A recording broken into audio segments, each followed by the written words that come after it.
So starting with our next topic of the unit 2, which is entropy.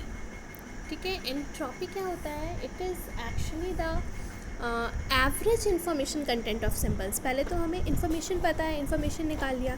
Entropy क्या है? Average information content, यानी सारी information का average निकालना. एक तरीके से एवरेज हम कैसे निकालते हैं? मैथमेटिक्स में एवरेज कैसे निकालते हैं? सारे नंबर्स का जो भी वैल्यू गिवन है उनका एडिशन फिर divided by total number of elements. Same चीज़ हम एवरेज इन्फॉर्मेशन में एंट्रोपी के साथ भी यही होता है. It is total information divided by the number of message. ठीक है, तो एंट्रोपी में भी यही निकालते हैं. तो एंट्रोपी का बेसिक फार्मूला ये रहा. जैसे इन्फॉर्मेशन में बाकी हम क्या करते थे, सबके साथ लॉग बेस टू इन्फॉर्मेशन कैसे निकालते हैं? Information equals to log base two 1/P1 या फिर P1 P2 PK लिख लो, इन जनरल PK. एंट्रोपी में क्या करेंगे? This information will get multiplied with its own probability. यानी अगर एक मैसेज है M1 जिसका प्रोबेबिलिटी है P1, तो इसका इन्फॉर्मेशन क्या होगा? एंट्रोपी क्या होगा? P1 log base two 1/P1. अब अकेला एंट्रोपी एक का नहीं निकालते, कभी हम एक साथ 2-4 इवेंट्स होंगे उनका निकालेंगे. तो P1 log base two 1/P1 plus P2 log base two 1/P2 up to P4. तो इसलिए हम इसको समेशन फॉर्म में लिखते हैं. समेशन ऑफ ये जो K का वैल्यू है, P के log base two 1/PK, K का वैल्यू 1 से लेकर अब M कोई भी एक स्पेसिफाइड वैल्यू है, जो भी आप लें, 3-4 जितनी भी हो सकते हैं. ठीक है, now moving on to the properties. Okay, then we will see the properties of entropy. Okay, so properties में सबसे first property of entropy is zero if the event is sure. मतलब अगर इवेंट आपका श्योर है, मतलब fix है, certain है, तो एंट्रोपी ज़ीरो होगी. अब देखो एंट्रोपी किस पे डिपेंडेंट है? प्रोबेबिलिटी पे, एक्चुअली इन्फॉर्मेशन पे डिपेंडेंट है. लॉग बेस्ड एंट्रोपी का फॉर्मूला क्या है?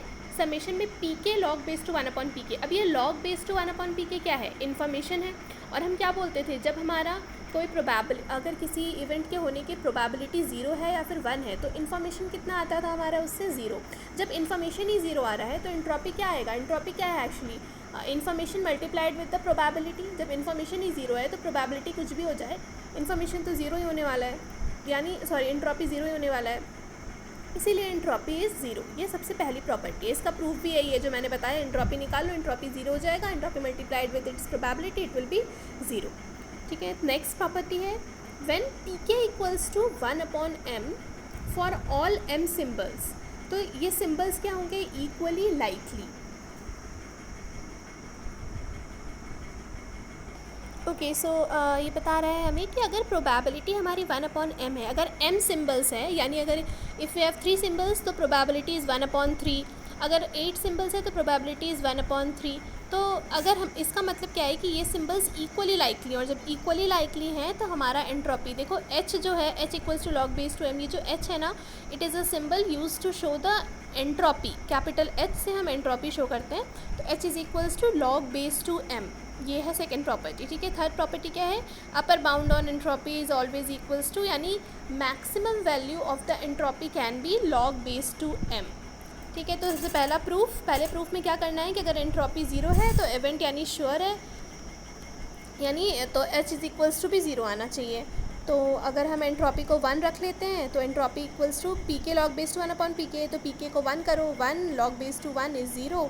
और जब 0 करेंगे तो भी 0 हो जाएगा, यानी दोनों ही केस में हमारा एंट्रोपी 0 होगा अगर इवेंट श्योर है. तो ये तो प्रूफ हो गया. नेक्स्ट प्रॉपर्टी क्या प्रूफ करना है? PK is equals to 1/M है. PK 1 गिवन है, 1/M गिवन है. तो अब एंट्रोपी निकालो. एंट्रोपी क्या होगा? समेशन K इक्वल्स टू 1 से लेकर M तक, क्योंकि M सिम्पल्स हैं, और PK log base two 1/PK. तो PK क्या है? 1/M log base to 1/1/M, यानी लॉग बेस टू M हो जाएगा. समेशन K इक्वल्स टू 1 से लेकर M तक और 1/M. अब ये क्या बोला है? समेशन है 1 से लेकर M तक, और 1 से लेकर M तक टोटल, यानी total number of symbols. Total number of symbols हमारे पास M है, तो M मल्टीप्लाइड विथ 1/M क्या होगा? कैंसिल होके 1 हो जाएगा, और लॉग बेस टू बचा M. तो H इज़ इक्वल्स टू क्या आया? Log base two M. Hence हमारा एंट्रोपी निकल आया लॉग बेस टू M. ठीक है, ये तो प्रूफ हो गए एंट्रोपी के. अब देखो कुछ टर्म्स हैं, ये टर्म्स जो हमेशा यूज़ आएंगी आगे, ये हैं सोर्स एफिशिएंसी और रिडंडेंसी. एफिशिएंसी अगर किसी सोर्स का हमें निकालना है, क्वेश्चन में न्यूमेरिकल में यही पूछा जाएगा कि find out the source efficiency. जब एफिशिएंसी निकालने के लिए बोला जाता है कि तो व्हाट डू वी फाइंड, हम पहले सोर्स एफिशिएंसी का फॉर्मूला होता है एंट्रॉपी अपॉन में मैक्सिमम एंट्रॉपी, तो पहले एंट्रॉपी निकाल लेंगे और उसके बाद मैक्सिमम एंट्रॉपी का तो फॉर्मूला पता ही है, log बेस 2 और m मतलब टोटल नंबर ऑफ सिम्बल्स, ठीक है। उसके बाद फिर रिडंडेंसी कैसे निकालते हैं, तो रिडंडेंसी के लिए फॉर्मूला होता है redundancy of the source is equals to 1 minus efficiency of the source, यानी एफिशिएंसी जितना भी आया है उसमें से 1 माइनस कर दो तो वो रिडंडेंसी हो जाएगा।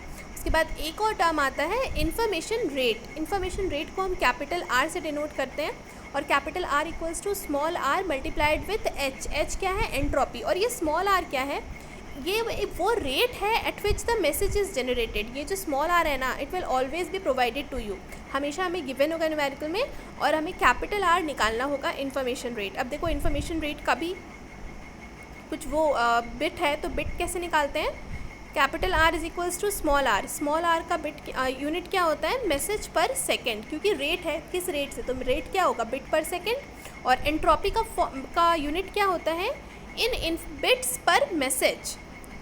रेट क्या है, मैसेज पर सेकेंड, और एंट्रॉपी का यूनिट क्या है, बिट्स पर मैसेज। इन्फॉर्मेशन का यूनिट क्या होता है, बिट, और एंट्रॉपी का यूनिट होता है बिट्स पर मैसेज, ठीक है।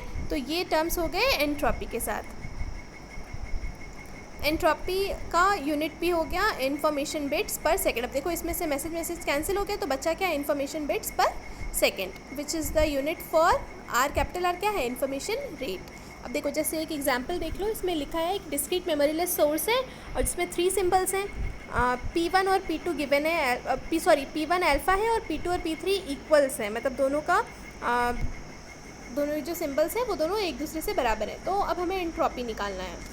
प्रोबेबिलिटी फर्स्ट जो सोर्स है उसका प्रोबेबिलिटी क्या है, अल्फ़ा, और तीनों सोर्सेज का प्रोबेबिलिटी हमेशा 1 होना चाहिए, प्रोबेबिलिटी 1 ही होता है। P1 अल्फ़ा गिवन है, P2 और P3 दोनों बराबर है, तो मैंने P3 को भी P2 लिख दिया है, तो क्या हो जाएगा, alpha plus 2P2 equals to 1, यानी P2 equals to 1 minus alpha upon 2। ये हो क्या हो गया, P3 और P2 दोनों का यही प्रोबेबिलिटी आ गया। अब हमें एंट्रॉपी निकाला, एंट्रॉपी के फॉर्मूले में लगाएंगे K इक्वल्स टू 1 से लेकर 3 क्यों, क्योंकि 3 ही सिम्बल्स गिवन है, Pk log base two 1 upon Pk।